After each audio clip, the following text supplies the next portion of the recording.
హైదరాబాద్ స్థానిక ఎమ్మెల్సీ ఎన్నికలు BJP BBP మధ్య జరుగుతున్నాయన్నారు ఎంపీ కొండా విశ్వేశ్వరరెడ్డి. అంబేద్కర్ విధానాల గురించి మూడు పార్టీలకు మాట్లాడే హక్కు లేదన్నారు. పేద ముస్లింస్ కోసం వక్ఫ్ బిల్లు అవసరమన్నారు. వక్ఫ్ అనేది మతానికి సంబంధించిన అంశం కాదని, ఇది దేశానికి సంబంధించిన విషయమన్నారు.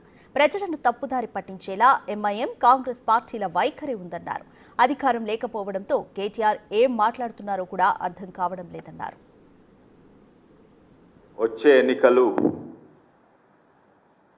బీజేపీ మధ్యలో, బీబీపీ మధ్యలో.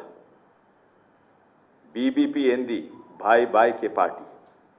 కానీ ఒక్క బీబీపీ లేవు మన రాష్ట్రంలో, 3 బీబీపీలు ఉన్నాయి. ఆ 3 బీబీపీలు కుంభక్కైంది. ఏవవి?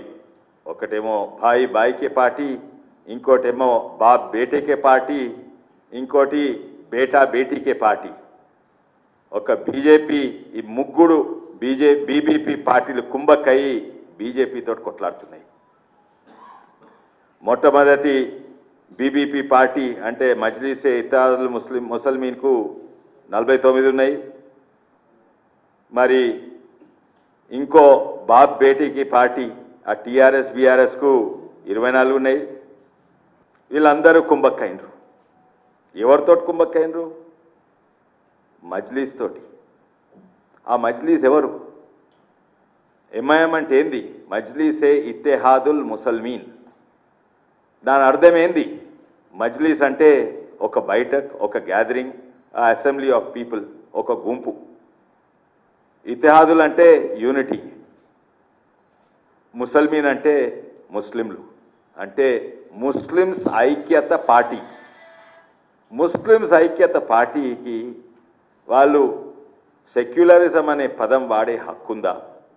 వాళ్లకు అంబేద్కర్ను వాడుకునే హక్కుందా? సరే, వాళ్ళు ప్రజలను మోసం చేస్తుండొచ్చు. కాంగ్రెస్ పార్టీకి హక్కుందా? ఏదైతే యాంటీ సెక్యులర్ ఫోర్స్ ముస్లిం యూనిటీ పార్టీకి కాంగ్రెస్ పార్టీ మద్దతు ఇవ్వగలుగుతుందా? టీఆర్ఎస్ బీఆర్ఎస్ పార్టీ సెక్యులర్ అని పదే మారుతారు, వాళ్ళకు హక్కుందా ఆ పదం వాడేది? ఎందుకు ఈ టీఆర్ఎస్ పిఆర్ఎస్ బాప్ బేటకే పార్టీ ఎందుకు నిలబడతలేదు? ఎంఐఎంకు, అసదుద్దీన్కు లొంగిపోయి వాళ్ళకు మద్దతు ఇవ్వాలన్నా, ముస్లిం యూనిటీ పార్టీకి మద్దతు ఇవ్వాలన్నా? ఎప్పుడు కూడా అంబేద్కర్ గారు ఒక మతం యూనిటీ కాదు, దేశ యూనిటీ కొరకే మాట్లాడిండు. అది నిజమైన సెక్యులర్ భావజాలం. కాంగ్రెస్ పార్టీ తెలుసు, వాళ్ళు లేనిది వీళ్ళు బతకలేరు, అందుకే వాళ్ళకు లొంగిపోయినరు.